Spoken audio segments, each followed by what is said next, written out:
Bendita sois vós entre as mulheres, e bendito é o fruto do vosso ventre, Jesus. Santa Maria, Mãe de Deus, rogai por nós, pecadores, agora e na hora de nossa morte. Amém. Em nome do Pai, do Filho e do Espírito Santo. Amém. Muito bem, meus santos, bom dia. Para aqueles que não me conhecem, eu sou o Padre Overlan, pároco aqui da Vigária, pároco aqui da paróquia do Cristo Rei. Trabalho juntamente com o Padre Paulo, tenho a alegria de trabalhar com ele. E já sou padre há 7 anos.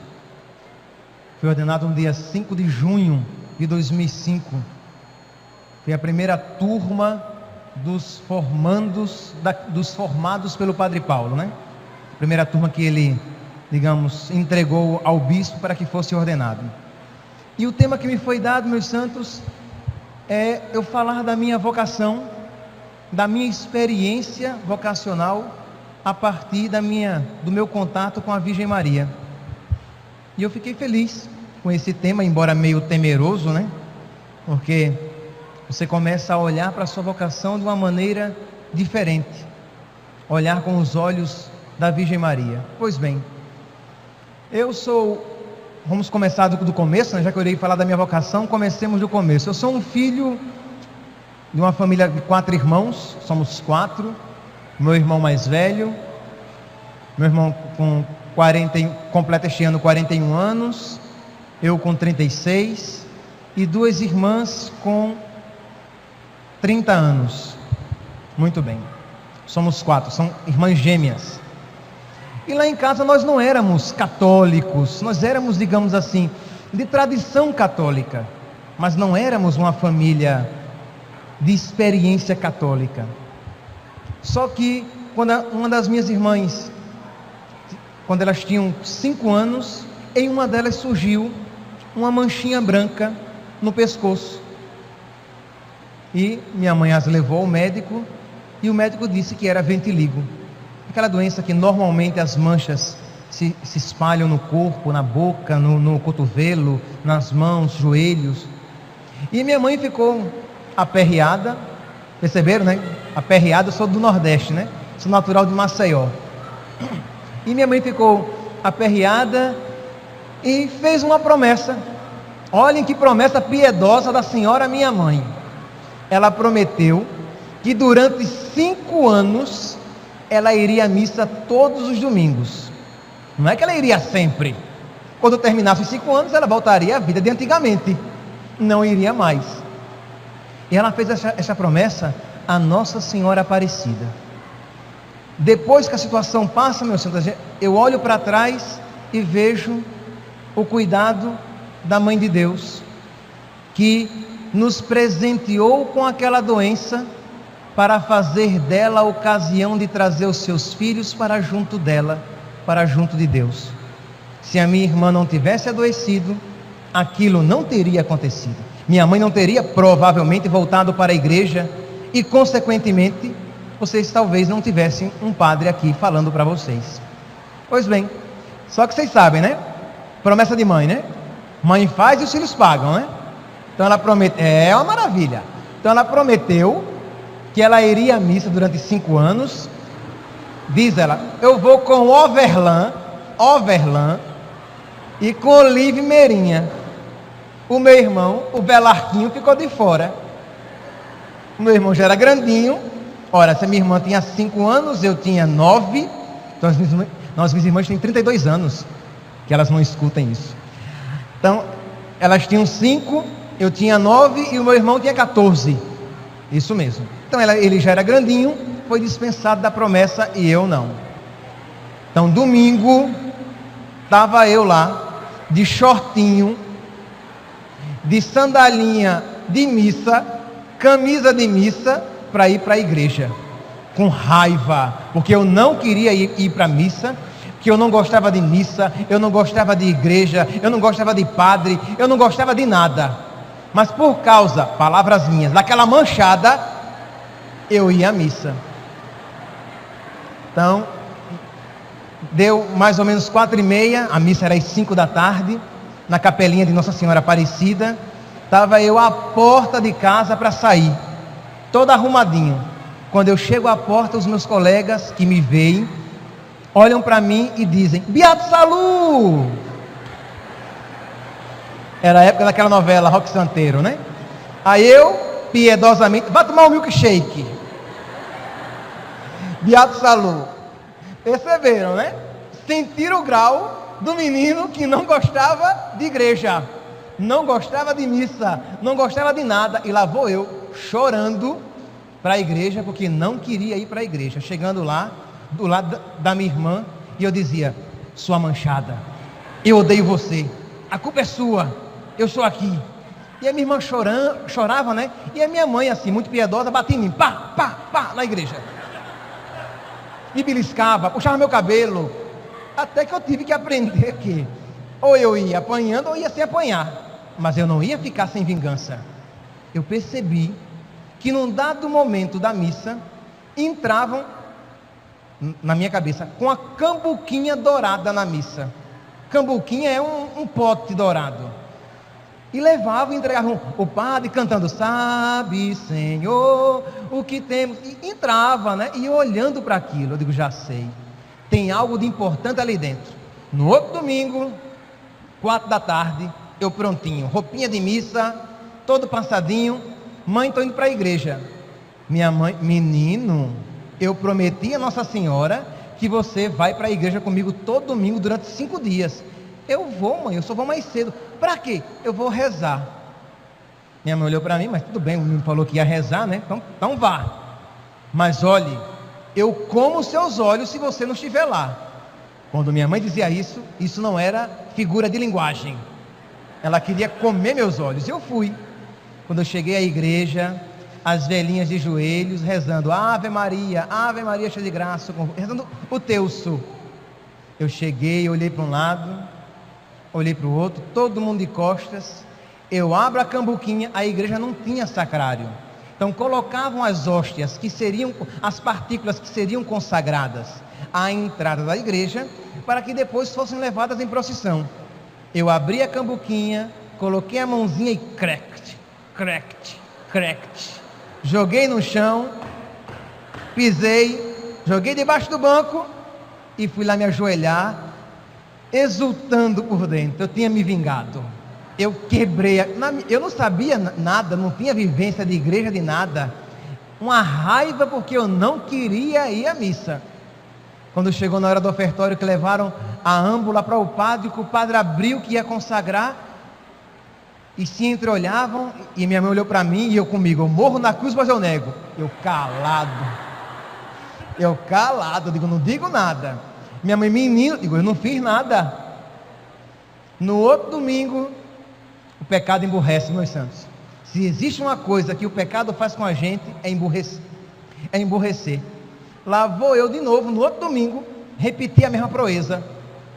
Chego à igreja, 4 da tarde, toda arrumadinha, o meu shortinho de missa, minha bermudinha de missa. Estou lá para entrar na igreja, olhei de um lado, olhei do outro, todo mundo rezando Ave Maria, cheia de graça convosco, Santa Maria, Mãe de Deus. Eu abri de novo a âmbula, coloquei a mãozinha de Deus, minha, joguei no chão, pisei, joguei debaixo do banco e fui lá para frente rezar. Eu rezava o texto depois, mas eu tinha feito a maldade. Quando eu estou lá piedosamente rezando, vem uma véia e diz: eu vi. Pronto, acabou. Eu levei uma surra daquelas que vocês não querem imaginar. Quando a minha mãe dava surra de relógio, significava que ela dava corda, tantos minutos de pisa, de surra, de lapada. Enquanto o relógio não tocasse, a surra não parava. Aí, meus santos, não teve jeito. Eu apanhei, eu fiquei revoltado. No outro domingo eu fui e rasguei os jornaizinhos que esconderam a âmbula do predador, né? O predador estava chegando. Aí esconderam, eu rasguei os jornaizinhos da igreja. Minha mãe bateu de novo em mim. Resumindo, eu tive que aprender que eu deveria ir à missa, que ou eu iria apanhando, ou eu iria sem apanhar. E peguei o costume. Todo domingo eu ia para a igreja, minha mãe ia, a promessa terminou, e minha mãe se deixou cativar, e continuou indo à missa.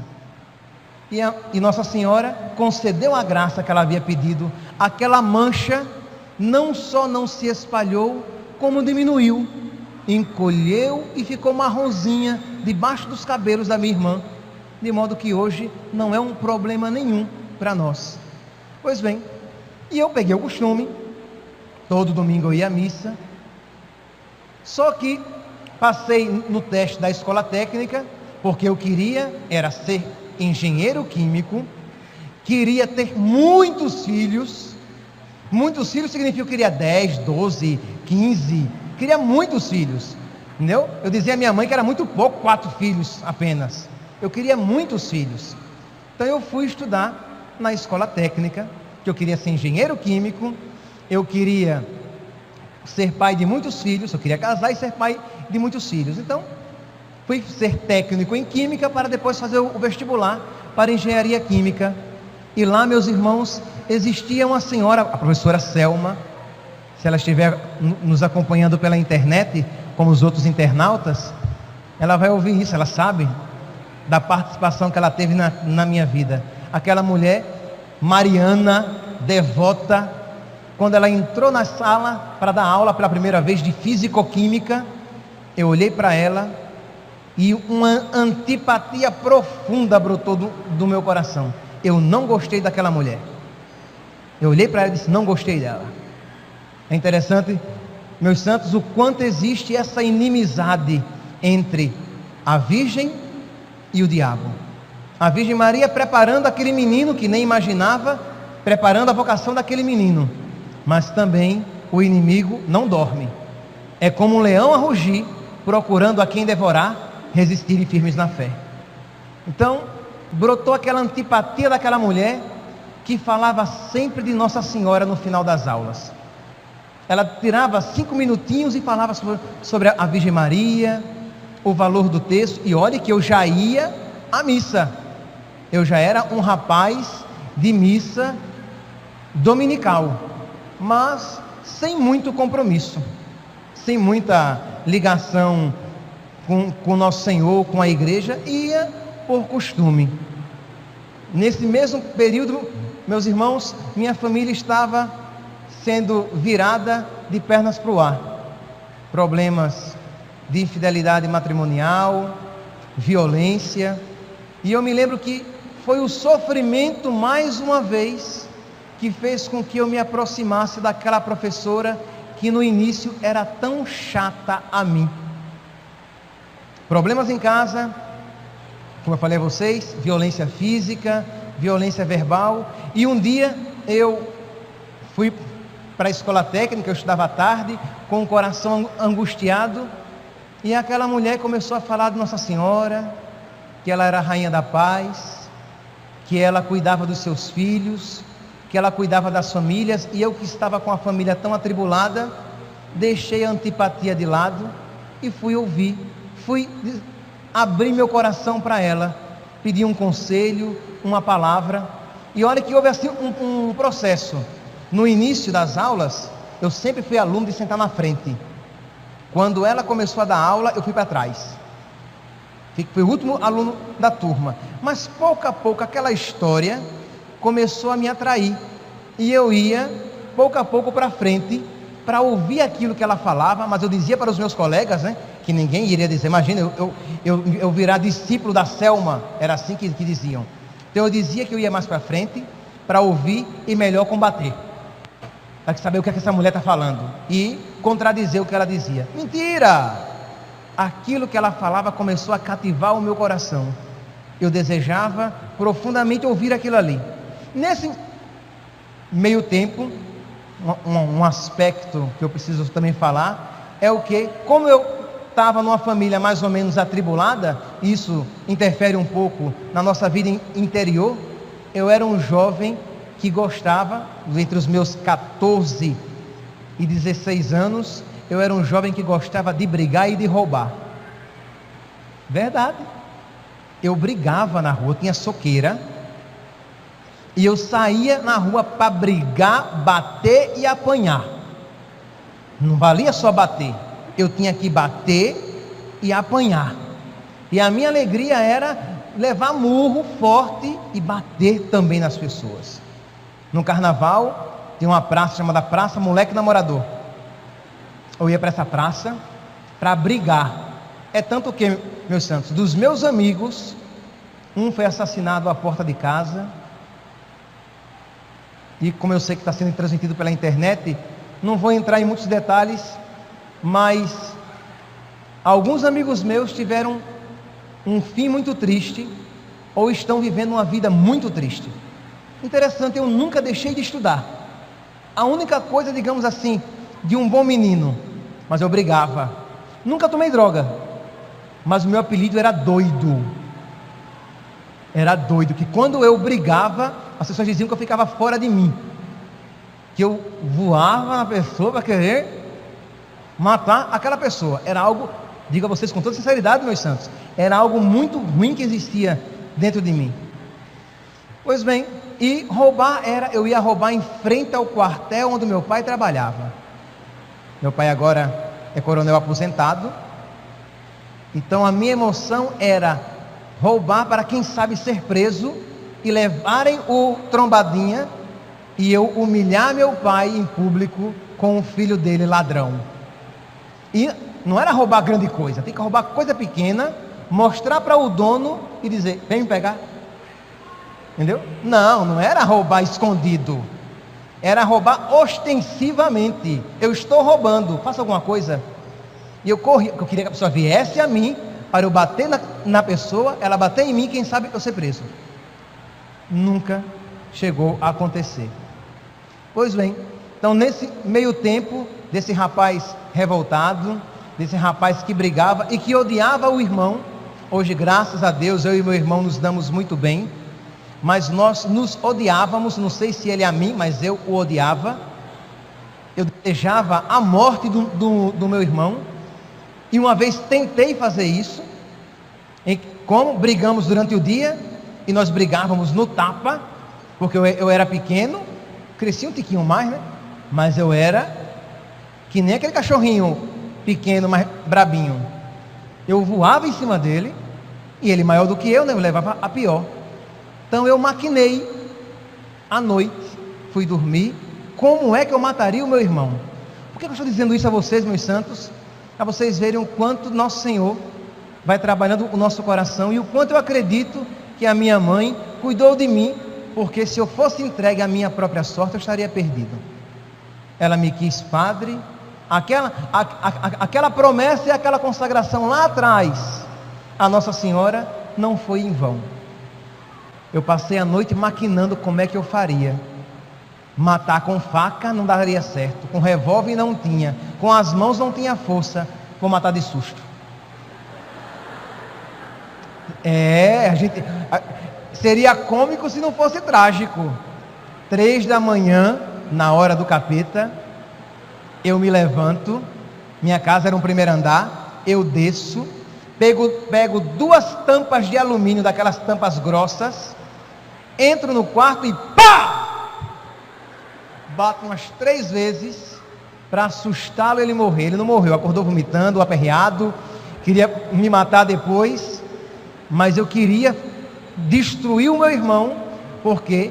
Porque ele impedia que eu fizesse o que eu quisesse em casa. Eu queria ser um deusinho.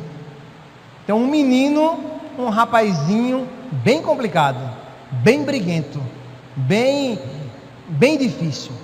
Pois bem, esse rapaz aí complicado, briguento, que Nossa Senhora vai cuidando com seu amor de mãe e gerando uma vocação sacerdotal. Dá para imaginar que ninguém olhava para mim e via padre, né?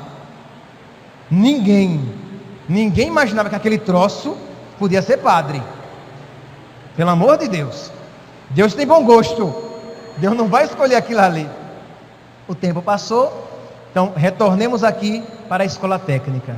Eu estou lá e vou conversar com a professora Selma dos problemas que eu estava tendo em casa. Agora eu queria ajudar os meus pais. Eu já estava mudando um pouquinho e eu queria ser um bom católico. Só que na escola técnica nós éramos uma turma variada, católicos, protestantes e espíritas. E meus irmãos, eu digo que eu tive a graça de muitas vezes defender Nossa Senhora, se é que ela precisa de defesa, né? De defender a doutrina católica a respeito de Nossa Senhora, contra aquilo que os nossos irmãos protestantes dizem a respeito, e os espíritas também. Só que isso ficou um ranço no meu coração.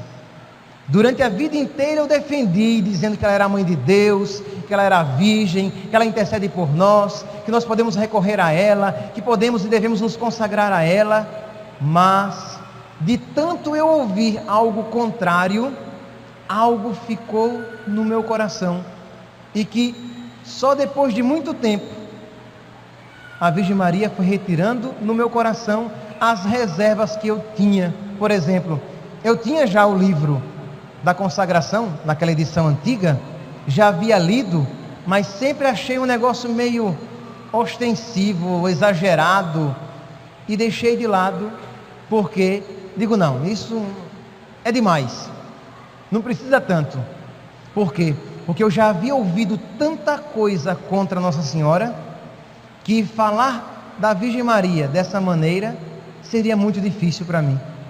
E graças a Deus, ela está gerando no meu coração um coração católico, porque o católico é devoto da Virgem Maria, o católico não tem medo de amar sua mãe, o católico não tem vergonha de carregar o terço, o católico não tem problema de beijar a imagem, não tem problema. A gente beija a imagem, a gente abraça a imagem, a gente tem imagem, porque nós sabemos muito bem o que significa a nossa devoção, o nosso carinho e o nosso amor. E graças à Virgem Maria, ela foi me conduzindo, dizendo, meu filho, ser católico de verdade. E ser católico de verdade é muito grande, é muito amplo, é um trabalho de toda a vida. E que eu espero que ela gere no meu coração, cada vez mais um coração de um padre católico, que ensina a doutrina católica, que não tem medo de viver e de ensinar as devoções católicas. É disso o que nós precisamos. Pois bem, graças a Deus, por meio das mãos da Virgem, aquilo foi sendo retirado do meu coração, e aquele rapazinho queria ser um católico de verdade. Era essa a palavra. Eu queria casar, eu queria vários filhos, mas eu queria ser engenheiro químico, mas ser um católico de verdade. Um certo dia, na escola técnica, um rapaz que hoje é padre Siddhartha Tiago Coelho Vital, meu amigo, chegou para mim, aquele rapazinho discreto, ele sim é um santinho, tinha cara de padre. Eu nem sabia que ele existia na turma. Pense, já estava há 3 anos com aquela turma e mal sabia da existência dele. Tão discreto e santinho era Siddhartha. Pois bem, Siddhartha chegou para mim e disse, Overlan, nós iremos fazer uma novena de oração pela santificação do mundo e pela paz. Estava havendo a guerra do Kuwait naquela época, isso era o que? 93, 94, que também foi a época da Copa do Mundo de 94. Pois bem, e aí eu cheguei para ele e disse, novena? Eu ia à missa aos domingos, já me achava santo. Nossa, porque tantos amigos meus não iam à missa, eu ia à missa todo domingo, eu já tinha terço e Bíblia, eu já era um católico, olha. Fazer novena, eu disse, mas em que consiste? Ele disse, olha, novena, 9 dias, né? 9 dias de oração. Digo, misericórdia, todo dia? Disse, todo dia, meu irmão, rezando o terço. Todo dia rezar o terço. Eu sabia rezar o terço, porque minha tia, quando viu, contar a própria vida é sempre meio complicado, porque a gente vai trazendo eventos passados e trazendo para explicar, né? Quando eu estava naquela época revoltado em casa, querendo matar meu irmão e tudo mais, minha tia, irmã da minha mãe, legionária, me ensinou a rezar o terço. Disse, Overlan, reza o terço e peça a Nossa Senhora que tire isso do seu coração. Ela viu que existia algo que não era bom naquele coração. Reze. Não é bom você ter tanta raiva do Velarquinho desse jeito. Velarquinho é meu irmão. Então eu sabia rezar o texto, minha tia havia me ensinado. Muito bem, rezei 9 dias rezando o texto. Eu rezava uma vez na vida, 9 dias. 9 dias rezando a Bíblia. Digo, nossa, você é santo mesmo. 9 dias rezando a Bíblia, 9 dias. 9 dias indo à missa. Digo, pronto, para. 9 dias indo à missa, todo dia? Não, que negócio é esse? Eu não sou padre? Todo dia. Todo dia, Fernando. Você quer ou não quer? Mas eu sempre gostei de desafios. Então, 9 dias indo à missa e fazer uma renúncia. Quando ele disse isso, vou tirar aqui o relógio que me deram hora, né? E eu gosto de falar que é uma beleza. E 9 dias e fazer uma renúncia durante 9 dias. Eu já pensei em uma coisa. Aí eu disse, o quê? Ele disse, o que você pensou? Eu digo, eu pensei em chocolate, eu pensei em Coca-Cola. Não, o que você pensou? Eu digo, não, mas eu pensei muito. Não, mas no que você pensou? Eu disse, eu pensei em televisão. Ele disse, exatamente isso então. 9 dias sem televisão. Eu digo, não vou conseguir. Eu não vou aguentar. 9 dias sem televisão. Mas, meus santos, foi ali, naqueles 9 dias de Eucaristia diária, do Santo Terço, da oração com a Sagrada Escritura, que a minha vocação foi sendo forjada.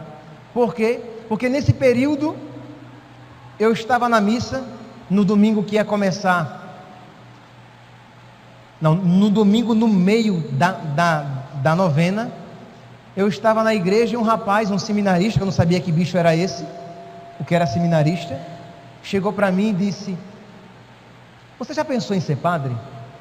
Aquela pergunta caiu no meu coração como uma bomba. Eu disse, eu? Padre? Não, eu quero casar, eu quero muitos filhos, eu quero ser engenheiro químico, eu não quero ser padre. Aí ele disse, pense, você não gostaria não de pensar sobre isso? Hoje em dia ele é padre José Erinaldo, em Pernambuco, está estudando agora em Roma, um bom padre. Ele disse, pense. Mas ele era tão insistente, misericórdia, acho que isso aí é pecado de padre, né? Ele era insistente que era uma beleza, e eu, para não prolongar aquela história, disse, tá bom, eu penso, eu posso pensar. Eu fui para casa, gente, eu que nunca havia pensado naquela história de ser padre, aquela ideia absurda começou a se tornar não tão absurda assim. Por que não ser padre? Por que não entregar a vida totalmente a Deus? E eu dizia, não, porque eu quero casar, eu quero ser engenheiro químico, eu quero muitos filhos, porque também, meus santos, aqui não é para gerar, digamos, nem sequer antipatia com relação ao meu pai. Pelo amor de Deus, que ninguém sinta nada disso em relação a ele, que hoje, graças a Deus, eu consigo olhar para o meu pai de uma maneira diferente. Mas foi difícil no início eu olhar para o meu pai e dizer, eu quero ser um pai diferente do que ele foi para mim. Eu quero ter muitos filhos e ser um pai bem bom, um pai presente, um pai que conversa, tudo aquilo que eu tinha sentido falta. E digo a vocês com toda sinceridade, não é frase aqui de quem quer limpar a barra do pai, não. Meu pai foi e está sendo o melhor pai que pôde ser. Teve uma vida muito difícil, uma história muito difícil, não teve pai e foi o melhor pai que pôde ser. Ele não poderia, com a história que teve, ser um pai melhor. Então eu louvo a Deus pelo pai que Deus me deu, porque eu não seria esse que eu sou. Eu não seria esse com a garra que eu tenho, que eu vejo que é muito dele, esse meu jeito meio militar, meio valente. Aprendi dele, do meu pai, com todas as limitações que ele teve. Então eu me apegava nisso também. Eu quero ser pai de muitos filhos, que eu dizia, não quero repetir os erros que ele cometeu. E porque desde o ventre tentaram, não chegaram de fato, mas foi pensada concretamente a possibilidade de me abortar, eu dizia, eu nunca vou pensar na possibilidade de abortar uns filhos meus. Quero todos os filhos que Deus me mandar, porque meu pai não queria mais um filho, mas não queria por medo, não queria, porque não se achava preparado para ser pai de mais um filho, devido às dificuldades financeiras. É verdade, isso não justifica, mas para um homem que não tinha uma experiência de Deus e não era um homem católico, não se compreende, mas se entende não justifica, mas a gente compreende o porquê. Então eu cresci ouvindo: seu pai não queria que você nascesse, o seu pai não gosta de você. Então eu dizia o quê? Então quando eu for pai, eu vou gostar bem muito dos meus filhos. Quando eu for pai, eu vou carregá-los no braço, eu vou levá-los para jogar futebol, eu vou levá-los ao cinema, eu vou brincar com eles. Por quê? Porque era uma maneira que eu tinha de resolver aquela história ferida lá de trás. Pois bem, então eu, com toda essa dificuldade, com toda essa dificuldade com relação ao meu pai, esse menino ferido, essa história meio complicada, eu entro para fazer essa novena. Era um rapaz assim, totalmente, que não prometia muita coisa, né? Briguento, que roubava, que estava namorando, que tinha problema com o pai e queria matar o irmão. Era esse que nosso Senhor estava chamando e estava confiando esse trabalho complicado a ela, que faz grandes obras naqueles que a ela se confiam. Pois bem, eu entrei nessa novena e todos os dias rezando o terço. E a frase do Siddhartha, talvez ele não se lembre que ele me disse isso, foi: olha, Overlan, mas não se esqueça, nós seremos proprietário do Celta vermelho 4 portas, placa KAE 2439, Cuiabá, Mato Grosso. Por favor, comparecer no estacionamento, urgente. Celta vermelho 4 portas, placa KAE 2439. Muito bem. Ele me disse: olha, Verlan, mas não se esqueça, nós seremos uma corrente. Se você quebrar, nós quebraremos também. Tem que permanecer fiel até o fim. E eu, graças a Deus, passei aqueles 9 dias rezando o meu terço, me alimentando com Eucaristia, rezando. E aquele chamado que o seminarista havia feito começou a perder, o medo começou a desaparecer do meu coração. Nos primeiros dias, tudo em mim sempre foi muito rápido. Eu tinha colegas que há 2, 3 anos pensavam na vocação. Eu pensei no período de 9 dias. Durante 9 dias eu ia para a escola técnica chorando no ônibus. Chorando por quê? Porque lá no fundo eu sentia que eu ia acabar cedendo. Mas eu dizia: Senhor, eu não quero renunciar aos meus sonhos. Eu não quero perder a chance de ser pai de muitos filhos. Eu não quero, Senhor, não casar. E eu quero ser engenheiro químico, Senhor. Eu não quero, mas lá no fundo eu sentia. No decorrer do 3º, 4º dia daquela novena, eu já rezava assim: Senhor, eu não quero. Se o Senhor quiser, talvez eu queira, mas eu não quero, Senhor. Se o Senhor quiser, eu posso até pensar, mas não queira não. Eu quero é me casar, eu quero muitos filhos, eu quero ser engenheiro químico. Eu não quero mudar a minha vida. Eu sempre fui muito organizadozinho. Estudo, tudo.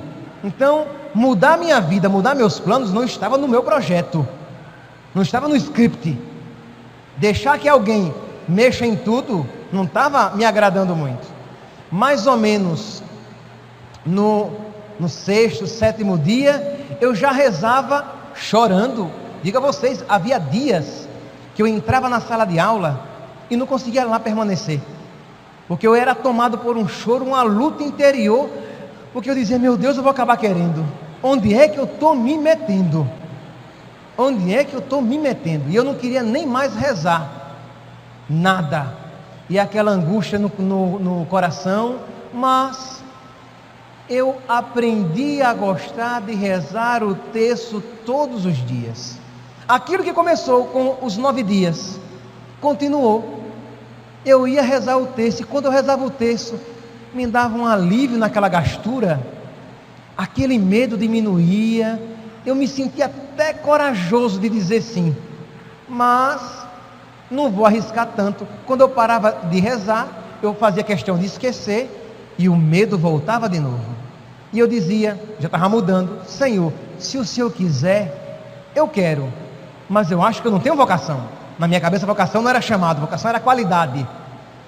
Então, mas eu acho que eu não tenho vocação, eu sabia mais do que Deus, né? Eu acho que eu não tenho vocação. No 9º dia, terminou, eu fui à missa. Terminou domingo, eu fui à missa, tudinho, comunguei. Ufa, estou livre, para casa. Televisão, dose triplicada para compensar os 9 dias que eu não assisti. Então assisti televisão a manhã inteira, almocei. Aí me veio uma vontade de ir à missa de novo. Eu digo, crê em Deus Pai. Digo, menino, que negócio é esse? Eu já fui à missa de manhã, eu fui durante 9 dias. E no domingo 2 vezes, vou-te, estou fora. Digo, vou assistir televisão até tarde, depois eu vou dormir, que aí quando eu acordar já passou a missa. Fiquei assistindo televisão, deu mais ou menos umas 2h30 da tarde, eu já estava pregando de sono, digo, eu vou dormir. Disse a minha mãe, eu não estou nem para o Papa. Fechei o quarto, deitei. Dormi, acordei descansado, relaxado. Eu digo, nossa, por dentro, missa que nada, aquele negócio de missa, já fui uma vez, tá bom. Acho que eu dormi umas 3 horas, quando eu olho para o relógio, 15 minutos. Eu tinha dormido apenas 15 minutos e não tinha mais sono que chegasse. Aí eu estou lá em cima, eu falei a você que a minha casa era um primeiro andar, e eu me lembro como hoje.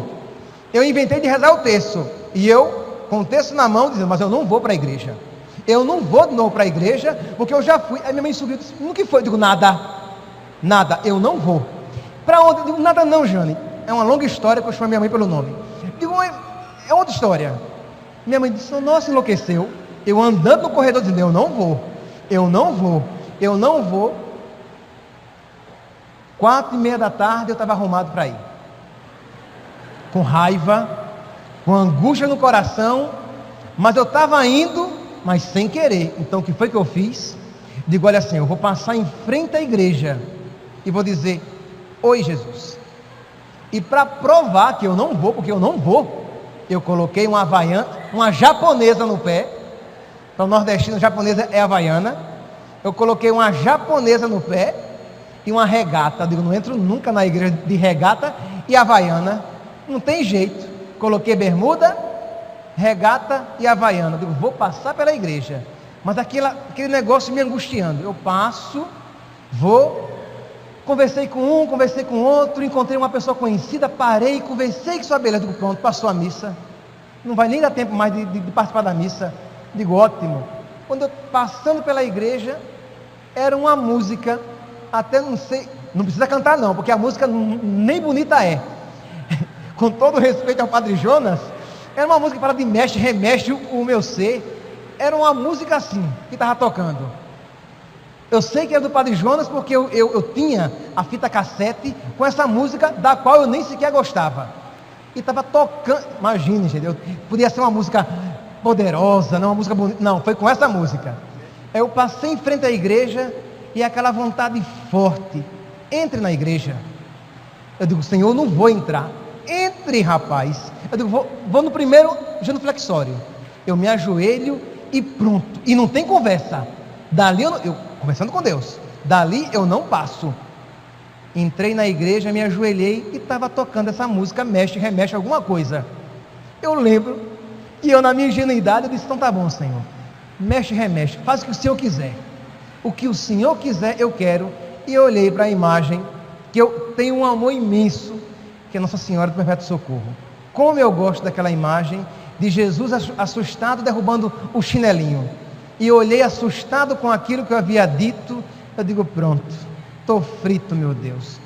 Saí dali, eu entendi muito bem que o mexe remexe eu aceito ser padre. Já voltei para casa, decisão tomada. Voltei para casa, cheguei, meu pai estava jantando. Me sentei e disse, vou entrar no seminário, vou ser padre. Meu pai olhou para mim, disse uma palavra feia e disse, olhe, você sabe que você não pode contar comigo, né? Disse, tudo bem, faça o que você quiser da sua vida. Disse a minha mãe, ela ficou feliz, não vai ter mais neto, pronto, chorou. Eu queria tanto os netinhos dele, e chorando. Eu digo, nem minha mãe ficou feliz com a minha vocação. Disse para as minhas irmãs, elas disseram: isso mesmo, Verlan, nenhuma menina vai ficar com você. Minhas irmãs gostaram. Isso mesmo, Verlan, nenhuma menina fica com você. Você vai ser padre. Eu digo: é, Merinha, é, Olívia, eu vou ser padre. No outro dia, segunda-feira, fui para a escola técnica e disse: vou entrar no seminário. Os meus amigos olharam para mim e disseram: você padre? Você não tem cara de padre. Siddhartha sim, você não. Foi a minha primeira frustração vocacional. Aí eu comecei a rezar, pedindo a Nossa Senhora que me desse cara de padre, que eu não sabia o que era isso, mas eu queria ter. Eu queria ter cara de padre. Aí eu via Siddhartha sempre rezando o terço. Eu digo: é o terço, vou rezar o terço. E aí com o meu textinho rezando, mas eu sempre achei que, como eu queria muitos filhos e eu queria casar, eu não tinha vocação para ser padre. Eu estava achando lá no fundo que eu estava entrando num lugar que não era meu. Eu não tinha vocação para isso. E aí eu digo: meu Deus, agora o Senhor queira, porque agora eu quero. Agora eu quero ser padre. Se eu cuido de querer, eu já disse para todo mundo também, não vou voltar atrás. E fui me confessar com um franciscano. E aquele homem, aquele capuchinho, foi mão de Deus na minha vida. Ele chegou, eu fiz a minha confissão, não foi nada piedosa, para ele dizer: nossa, ele podia ser padre, nada piedosa. Terminou a confissão, ele olhou para mim e disse: meu filho, João Paulo II escreveu, não sei se foi encíclica, eu não sei o que foi que ele escreveu, documento, se foi catequese, na Praça de São Pedro, mas ele tinha escrito alguma coisa dizendo o seguinte: será bom padre aquele que quer ser um bom pai, porque vai transmitir para a grande família de Deus aquilo que ele daria à sua família.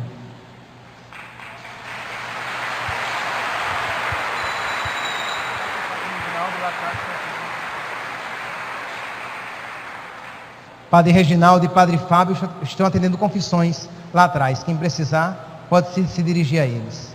Aquilo, meus irmãos, acalmou meu coração, porque eu queria ser um bom pai, eu queria ser um bom marido, fiel à minha esposa, carinhoso com os meus filhos.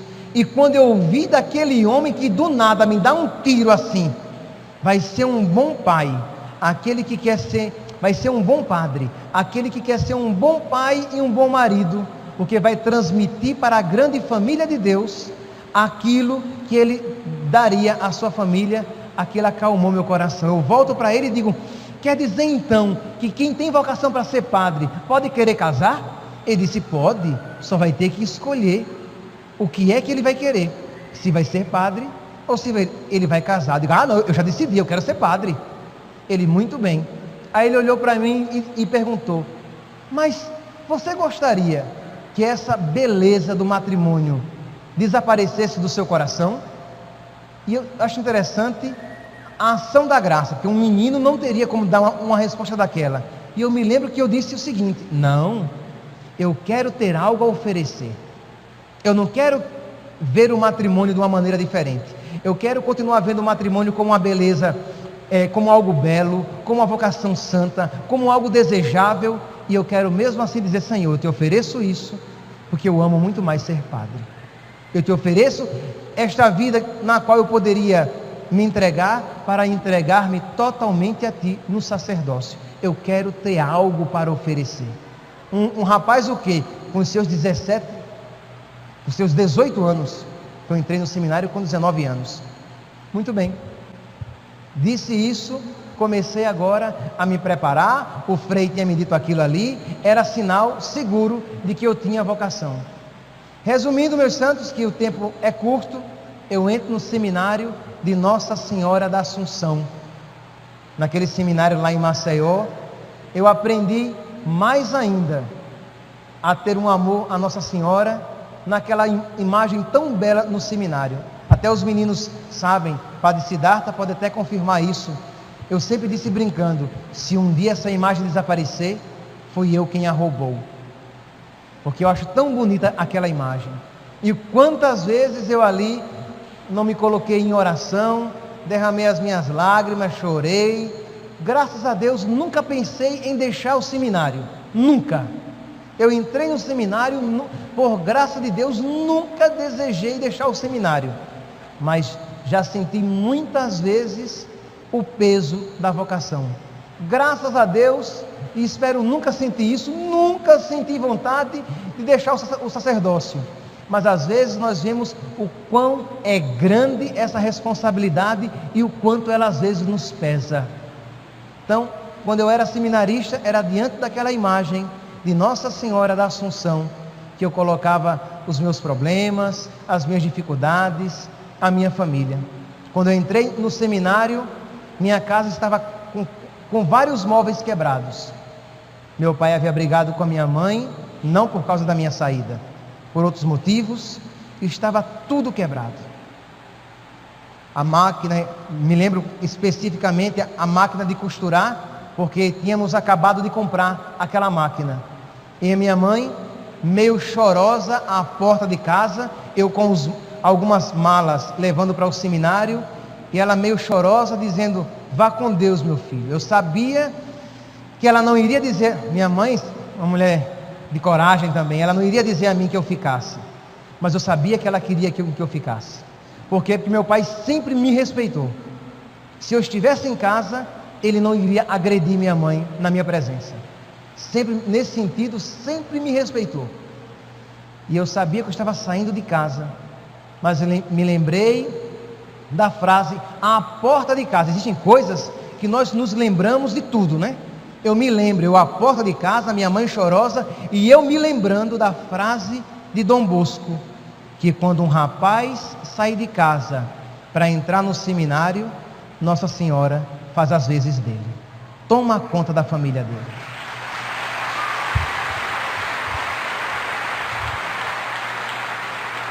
Eu saí de casa, meus santos, com o coração apertado, mas dizendo: minha mãe, toma conta da minha mãe, do meu pai, da minha família. Entrei no seminário, sempre a entrada no seminário é precedida por um retiro. Estou em pleno retiro, recebo uma ligação urgente. É minha irmã chorando, dizendo: Verlan, vem para casa. Mamãe está com o dente quebrado e vai ter que ir ao médico.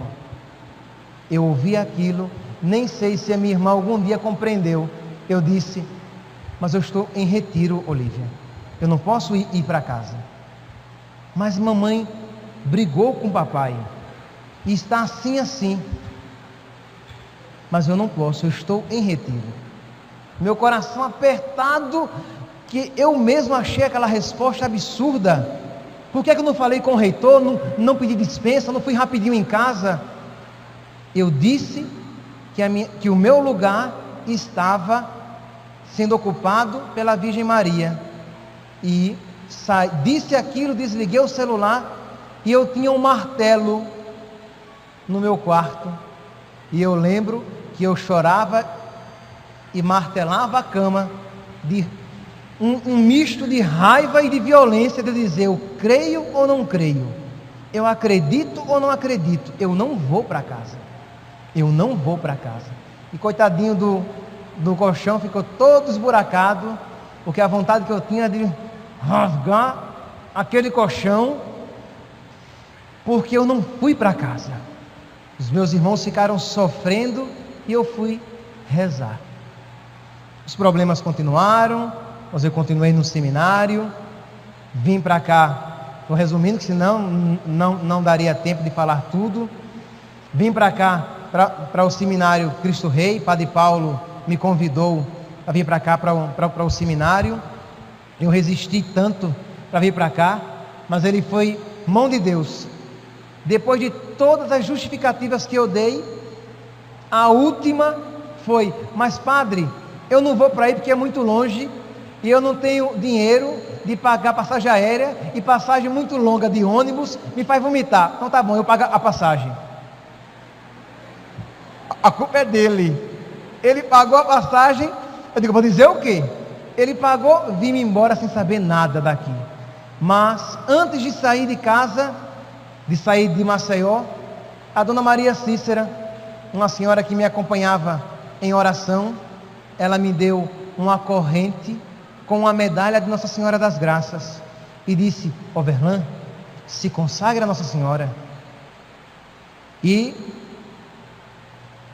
no dia 25 de dezembro eu me consagrava a Nossa Senhora do ano de 2000, porque aquela santa mulher me deu aquela medalha e disse: se consagre a Nossa Senhora. Não foi pelo método de São Luís Maria Grião de Montfort, mas já foi uma preparação para aquilo, porque eu já cheguei aqui consagrado com aquela medalhinha, com o coração na mão, com medo do novo.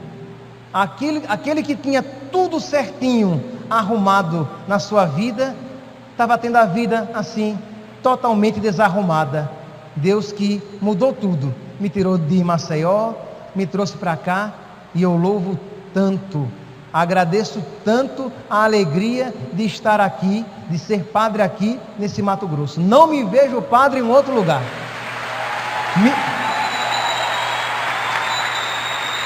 Minha mãe não gosta de ouvir isso. Minha mãe não gosta que eu digo a ela, olha, se eu morrer, eu quero ser enterrado na Arquidiocese de Cuiabá. Não volto.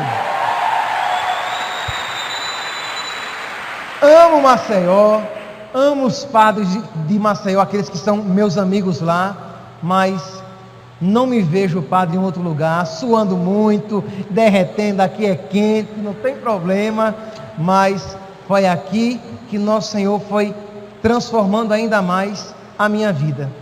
Mas, meus santos, falar da própria vida, da própria vocação, é sempre algo tão amplo, né? Mas o que é que eu poderia dizer a vocês do que me atrai de uma maneira particular nessa consagração a Nossa Senhora? Eu me consagrei a Nossa Senhora quando era mais jovem e depois lá no Cristo Rei em 2009, quando houve o 2010, o primeiro consagra-te.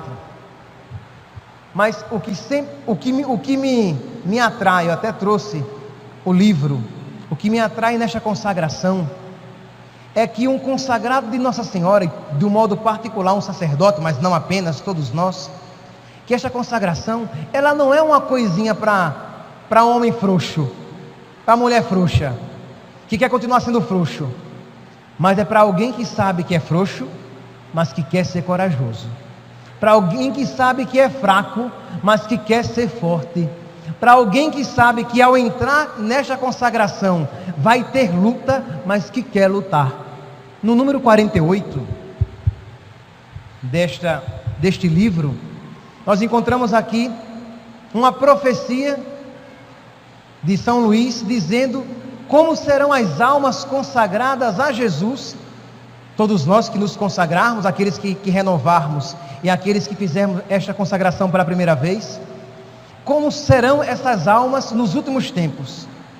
Essas grandes almas, cheias de graça e de zelo, serão escolhidas para se opor aos inimigos de Deus, que se agitarão de todos os lados. A Virgem Maria, por meio de São Luís, está dizendo o quê? Quem se consagrar a mim vai ter muitos inimigos, mas terá sempre o meu auxílio. Ela, não somos nós primeiramente os inimigos do diabo, ela é a inimiga por excelência. Ela é aquela que pisa a cabeça da serpente. Ela é aquela sobre o manto dela que nós nos refugiamos e deixamos que ela lute por nós. Haverá inimigos? Sim. Haverá luta? Sim. Mas haverá muito auxílio materno. Essa é a nossa alegria. É o que me conforta e me anima a, como padre, me consagrar e consagrar toda a minha paróquia. Porque, ora, se eu consagro tudo aquilo que sou e tudo aquilo que tenho, de alguma maneira, a paróquia que foi confiada a mim, também é a ela confiada e consagrada. E continua: serão singularmente devotas da Santíssima Virgem estas almas, esclarecidas pela sua luz, alimentadas com seu leite, conduzidas pelo seu espírito, sustentadas pelo seu braço e guardadas sob a sua proteção. Quando eu li isso, eu digo, eu quero isso para mim. Eu quero ser devoto da Virgem, esclarecido pela luz do Espírito Santo, alimentado pelo seu leite, conduzido por ela, sustentado pelo braço dela e guardado sob a proteção dela. Nenhuma vocação que a ela se consagra se perde. Nenhuma pessoa que se coloca sob os cuidados da Virgem Maria terá a perdição.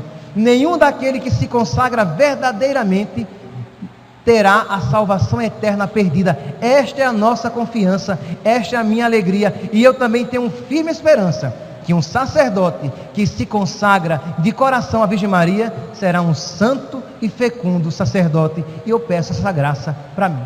Eu peço essa graça à Virgem Maria para mim, de ser um sacerdote segundo o coração da igreja, de ser um sacerdote segundo a vontade do Santo Padre, o Papa, de ser um sacerdote que não tem medo de ensinar aquilo que deve ser ensinado, mesmo que seja perseguido por isso, de ser um sacerdote que não quer agradar a maioria, mas que quer agradar nosso Senhor, e ser um sacerdote que alegra e orgulha o coração de Nossa Senhora. Isso é um padre da Virgem Maria, isso é um padre que agrada a Nossa Senhora, e eu peço humildemente à Virgem Maria, sabendo das minhas limitações, peço esta graça a ela. E continua aqui: com um braço, com uma mão, combaterão, derrubarão, esmagarão os heréticos com suas heresias, os cismáticos com seus cismas, os idólatras com suas idolatrias e todas as impiedades. Com a outra mão edificarão o templo do verdadeiro Salomão e a mística cidade de Deus, ou seja, a Santíssima Virgem, que pelos santos padres foi chamada Templo de Salomão e Cidade de Deus. Levarão todo mundo, por suas palavras e exemplos, à verdadeira devoção. Isso atrair-lhes-á o ódio de muitos, mas também lhes trará muitas vitórias e muita glória para Deus. Foi o que revelou Deus a São Vicente Ferrer, grande apóstolo do seu tempo, que claramente o edificou com suas obras.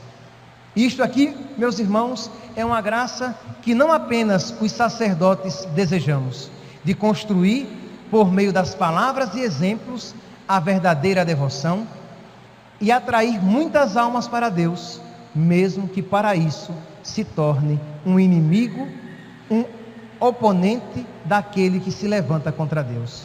Ser um devoto da Virgem, meus irmãos, é estar disposto a perder a própria vida, mas entregá-la a Deus pelas mãos da Virgem Maria.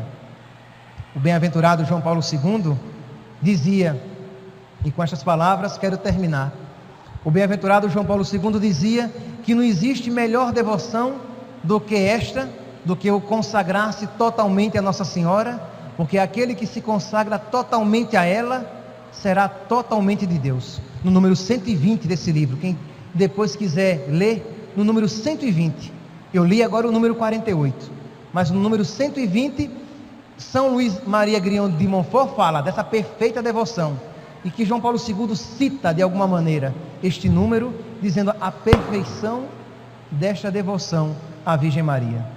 Rezemos, meus irmãos, rezemos pelos sacerdotes, para que desejemos cada vez mais ser homens de Deus, ser filhos verdadeiros e prediletos da Virgem Maria, e que nos comportemos como tais. Rezemos pelos católicos do mundo inteiro, para que sejamos verdadeiros devotos da Virgem, para que tenhamos a coragem de denunciar os erros, as heresias, aquilo que não agrada a Deus e que não é uma verdadeira igreja católica, para que os católicos tenhamos a coragem de viver a nossa fé, rezar o nosso terço, nos consagrar a Nossa Senhora, receber a Eucaristia com toda devoção e adoração, participar da missa com toda piedade, frequentar os sacramentos da confissão para receber dignamente a Eucaristia. Aqueles que quiserem e acharem que é adequado, podem até mesmo que procurar, e aqui falar do véu. O véu é uma expressão bonita dessa piedade, de participar da Santa Missa, mas de toda a roupa modesta, de todas as mulheres aprenderem o que? A vestir-se dignamente, modestamente, para agradar a Nossa Senhora. Diante de comprar uma roupa, pensar, a minha mãe vestiria essa roupa? Ela usaria esse vestido que eu estou comprando? Esta saia?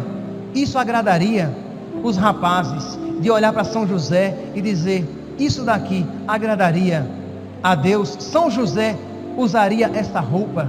Nós sacerdotes amarmos a nossa batina, que agrada tanto Nossa Senhora, né?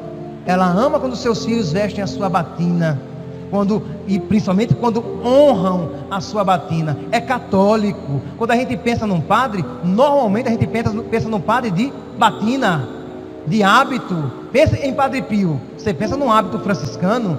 Pensa em Dom Bosco, você pensa Dom Bosco em uma batina. Então é algo belo, que agrada a Nossa Senhora e que atrai tanto ódio de Satanás. Que ela cuide de nós, que ela cuide de mim, que me ensine a ser mais devoto, e a todos nós, mais devotos da Virgem e adoradores de nosso Senhor. Louvado seja nosso Senhor Jesus Cristo. Para sempre seja louvado.